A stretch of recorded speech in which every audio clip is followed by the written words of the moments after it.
बिस्मिल्लाहिर्रहमानिर्रहीम। अल्लाह तबारक व तआला ने सूरतुल फुरक़ान में वइबादुर्रहमान अल्लज़ीना यमशूना अलल अर्द यानी रहमान के जो बंदे हैं उनकी मुख्तलिफ़ सिफ़ात को बयान फरमाया। उनमें से एक सिफ़त ये बयान फरमाई गई वल्लज़ीना इज़ा अनफ़क़ू लम युसरिफ़ू व लम यक़्तुरू व कान बैन ज़ालिका क़वामा, कि जब वो रहमान के बंदे जिनकी निशानी ये कि जब वो अल्लाह की राह में ख़र्च करने का मौका आता है तो वो ना इसराफ़ करते हैं ना अपने हाथ को रोक देते हैं। व कान बैन ज़ालिका क़वामा, बल्कि जो दरमियानी रास्ता है कि ख़र्च भी करते हैं और कुछ अपने घर वालों के लिए भी रखते हैं। तो ये एतदाल का रास्ता इख्तियार करने वालों को कहा गया ये रहमान के बंदे हैं। दीगर सिफ़ात भी इससे पीछे इसके आगे भी दीगर सिफ़ात बयान हुई हैं। तो यहाँ ख़ास तौर पर जो हम जिक्र करेंगे एतदाल, यानी जिसको कहते हैं कि दरमियाना रास्ता, मयाना रवि हर एतबार से। और ये सिर्फ़ ख़र्च करने के एतबार से नहीं होता बल्कि ये गुफ्तगू के एतबार से भी होता है, ख़र्च करने के एतबार से भी होता है, ओढ़ने पहनने के एतबार से भी होता है, माईशत और माशरत के एतबार से भी होता है, रहन सहन और ताल्लुक़ात के एतबार से भी होता है, और कोई राय कायम करने के एतबार से भी होता है। यानी बाद औक़ात ये होता है कि हमारे माशरे के अंदर अफ़रात व तफरीत, यानी या तो हम बहुत एक्सट्रीम पे चले जाते हैं या फिर बिल्कुल नीचे लग जाते हैं। तो एतदाल का रास्ता हमारे यहाँ से ख़त्म होता चला जा रहा है। तो ये बहुत ज़रूरी है कि फ़ी ज़माना हम हर मामले के अंदर एतदाल करें। इस आयत मुबारक के एतबार से उलमा ने लिखा है कि कोई भी शख्स जब अल्लाह की राह में ख़र्च करने का मौका आए या उसे अपने अहल खाना पर ख़र्च करना हो तो यूँ ना हो कि वो सब का सब उठा के ख़र्च कर दे और बाद में दूसरों के सामने हाथ फैलाता फिरे कि मेरे अखरायात पूरे नहीं हो रहे, मुझे दो। भाई था वो कहाँ चला गया, का वो तो हमने खा पी के ख़त्म कर दिया। तो ज़ाहिर है कि मईशत का जो दारो मदार है, अच्छी मईशत वो यही है कि बंदा एतदाल का रास्ता दरमियान रास्ता इख्तियार करे। मेरे आका सल्लल्लाहु तआला अलैहि वसल्लम का फरमान, या बाद लोगों ने इसको हदीस के एतबार से भी ताबीर किया, बाद ने इसको कहा कि अरबी का मक़ूला भी, लेकिन बाद जो इसकी सनद पे कलाम करते हैं वो कहते हैं हदीस मुबारक ही है कि खैरुल उमूरी अवसतुहा, कि तमाम रास्तों में जो खैर का रास्ता है वो एतदाल का दरमियानी रास्ता है। यानी इंसान को हर एतबार से बैलेंस अपने आप को रख के चलना चाहिए, चाहे गुफ्तगू के एतबार से हो, चाहे अखरायात के एतबार से हो, चाहे ओढ़ने पहनने के एतबार से हो, चाहे कोई राय या मौक़िफ़ इख्तियार करने के एतबार से हो, हर मामले में बंदे को बैलेंस होना चाहिए। अभी फ़ी ज़माना हम ये भी देखते हैं कि हमारे यहाँ बहुत सारे लोग जो है वो किसी एक शोबे में काम करने का इरादा रखते हैं और वो कहते हैं जो मैं काम कर रहा हूँ ना बस ये सही है, बाकी जो आप सब कर रहे हैं गलत है। और राय होती है जो मैं कर रहा हूँ ये करो तुम काम। यानी चैरिटी के एतबार से खाना खिलाना है तो भाई सिर्फ खाना खिलाओ, ये जो तुम राशन दे रहे हो, कपड़े दे रहे हो, या बच्चों की तालीम के मामलात में, सेहत के मामले में, हॉस्पिटल में, ये ज़रूरी नहीं है। दो वक्त का खाना खिलाओ लोगों को। और जो चैरिटी के एतबार से हॉस्पिटल का काम करें दीगर, वो कहते हैं खाना खिलाने का क्या फ़ायदा भाई, आप लोगों को दवाई और राशन का इंतज़ाम करके दें उनको। तो हर एक अपने एतबार से एक पोजीशन लेके खड़ा हुआ होता है। हालांकि लोगों को खाना खिलाना भी ज़रूरी है, तो दायरे कि कोई अगर बीमार है तो उसकी अद्वियात भी ज़रूरी है, कोई बच्चे स्कूल से दूर हैं तो उनकी तालीम और ताल्लुम का मामला भी ज़रूरी है। इसी तरीके से बाद लोग कहते हैं मदारिस को देने का फ़ायदा क्या है। भाई मदारिस को तो मिल जाता है, मस्जिदों को तो मिल जाता है, आप यूँ करें कि ये जो गरीब आबादियाँ हैं ना उनमें जाकर के आप दें। तो भाई हम ये कहते हैं कि मदरसों में जो बच्चे पढ़ रहे होते हैं वो कहाँ के होते हैं, वो अक्सर तो गरीब आबादियों से आए हुए बच्चे होते हैं जो जिनकी कफ़ालत इदारे के मोहतमीमीन कर रहे होते हैं। तो यूँ हमें एक दूसरे को अप्रिशिएट करना चाहिए कि आप ये काम कर रहे हैं, अच्छा काम है, मैं ये काम कर रहा हूँ तो मेरा काम भी कोई बुरा काम नहीं है, ये भी अच्छा काम ही है।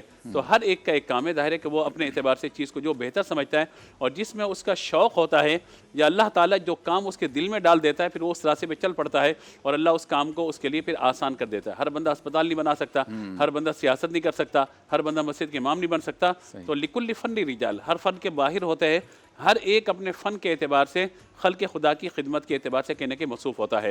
तो ये बैलेंस माशरा बहुत ज़रूरी है। इसी तरीके से सियासी तौर पर हमारे बाद वक़्त किसी एक लीडर के लिए सोच हमारी इतनी ऊपर चली जाती है और दूसरे को जो है बिल्कुल नीचे उतार के रख देते हैं, तो ये भी मुनासिब नहीं है।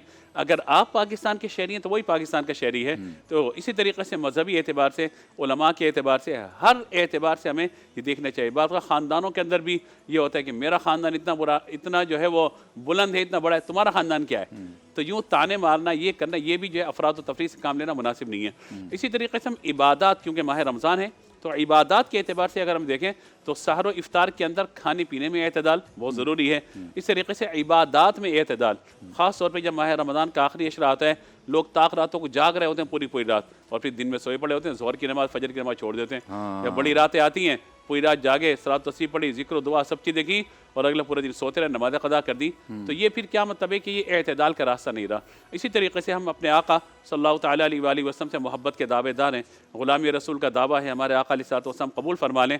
तो हम हुज़ूर सल्लल्लाहु तआला अलैहि वसल्लम की सना व तौसीफ़ को इबादत समझते हैं। हुज़ूर की नात पढ़ना, चाहे वो नज़म में हो चाहे नसर में हो, چاہے کسی بھی اعتبار سے حضور کی تعریف و توصیف یہ ہمارے عقیدے کا ایمان کا حصہ ہے، لیکن اگر اس کے اندر بھی افراد و تفریط آ گیا تو ہمیں پھر اپنے انداز پر غور کرنا ہوگا۔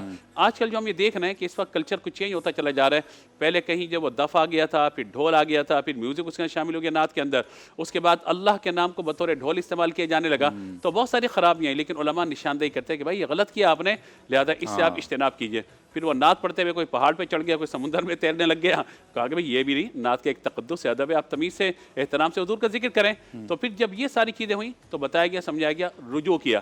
آج کل ایک اور چیز ہم یہ دیکھ رہے ہیں، وہ یہ ہے کہ دیکھیے بزرگوں کا طریقہ کار رہا کہ اگر کوئی نعت پڑھتا ہے اور دل میں خوشی آتی ہے، دل جو ہے وہ مائل ہوتا ہے اس شعر کی طرف، تو جیب سے کوئی نظرانہ نکال کے پیش کر دیا جاتا ہے ادب و احترام سے، اور جو گدی نشین ہوتے ہیں وہ لیتے ہیں ادب سے، جو ہے وہ کپڑے کے نیچے رکھ دیتے ہیں کہ بھئی یہ گویا کہ نبی پاک علیہ الصلوۃ والسلام کی نعت پڑھنے والے کو نذرانہ پیش کیا جا رہا ہے۔ لیکن اب افراط و تفریط کا معاملہ، یعنی یہ راستہ تھا ادب کا، اب کیا ہوا، نوٹ لوٹانے شروع کر دیے گئے، اور اس ہاتھ سے بھی لوٹ رہے ہیں، اس ہاتھ سے بھی لوٹ رہے ہیں، شور شرابہ، اسٹیج پہ بھنگڑے ہو رہے ہیں، نعت کے نام پہ نہ جانے کیا کچھ ہو رہا ہے۔ تو میرے خیال میں جب ہم حضور کے غلام ہونے کا دعویٰ کرتے ہیں، عاشق تو بہت بڑی منزل ہے، ہم جب غلامی رسول کا دعویٰ کرتے ہیں اور ہم یہ کہتے ہیں حضور کے غلام ہیں، تو ہر معاملے کے اندر ہمیں پھر دیکھنا چاہیے، اور خاص طور پر جب ہم اپنے عقیدے کی بات کرتے ہیں، اپنے مسلک کی بات کرتے ہیں، حضور سے محبت کے اعتبار سے نعت خوانی کی بات کرتے ہیں، تو پھر ہمیں کلام کا انتخاب بھی اور اسٹیج کے انتخاب بھی اور ایسے افراد کا انتخاب کرنا ہوگا کہ جو بیلنس رہ کر اچھے انداز سے حضور کی نعتیں سنائیں۔ وہ کیسا دور ہوتا تھا کہ نعت پڑھنے والا جھوم بھی رہا ہوتا تھا، آنکھیں بند ہوتی تھی، اشعار بعد میں ادا ہوتے تھے، آنکھوں سے نعت پہلے جاری ہو رہی ہوتی تھی۔ تو وہ جو کیفیت تھی نعت کی، آج شاید وہ کیفیت ہمیں نظر نہیں آتی۔ اب کیفیت نظر یہ آتی ہے کہ یا تو شعر جو ہے چودھری صاحب کا، یا شعر جو ہے فلاں حاجی صاحب کا، اور وہ حاجی صاحب کا شعر سبحان اللہ، چلو بھائی نوٹ نظانا شروع، اور یہ شاہ صاحب چلو بھائی اٹھ کے جو ہے گڈی کی گڈی اس سے چلنے شروع ہو جائیں۔ تو یہ میرے خیال میں آپ نے اس معاشرے کو پھر بیلنس نہیں رکھا، آپ نے حضور کی نعت کے نام پہ جو کچھ کیا یہ پھر مناسب معاملہ نہیں ہے۔ تو اس پر بھی ہمیں غور کرنے کی ضرورت ہے کہ ہم تنقید برائے تنقید نہ کریں، تنقید برائے اصلاح کریں، اور سارے سبجیکٹس، سارے گوشے، سارے جتنے بھی معاشرے کے اسپیکٹس ہیں، سب کو اپنے اندر اعتدال و میانہ روی اختیار کرنی پڑے گی، چاہے وہ مذہبی ہو، سیاسی ہو یا دیگر شعبے ہوں۔ اللہ تعالیٰ ہم سب کو عمل کی توفیق عطا فرمائے۔ آپ سے ملاقات ہوتی ہے مختصر سے وقفے کے بعد۔ مولایا صلی وسلم دائما